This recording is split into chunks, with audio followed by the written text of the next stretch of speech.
Hi guys. तर recently माझ्या एका मित्राने आयफोन घेतला आहे आणि तो व्हिडिओज बनवतो आहे. पण मला नाही वाटत की त्याच्यात आयफोन घेतल्यानंतर काय एवढा फरक पडेल. कारण माझ्या मते क्वालिटीपेक्षा कंटेंट जास्त महत्त्वाचं आहे. क्वालिटी जर देत असेल, त्याच्या ऑडियन्सला काही पाहिजे किंवा तो बेस्ट काय करू शकतो किंवा ती बेस्ट काय करू शकते हे जर त्यांना कळलं तर मग ते लोक खूप भारी बनू शकतात. पण माझ्या मते ते पॅशनेटली करायला पाहिजे. जसं काय एखादी गोष्ट जर आपण करतो आहे तर मनापासून केली पाहिजे, जस्ट एवढंच आहे.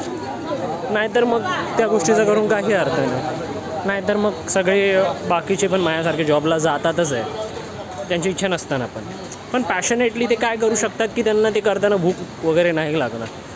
तर त्याच्यासाठी ते जर इन्व्हेस्ट केलं तर काही इश्यू नाही आहे. So be careful.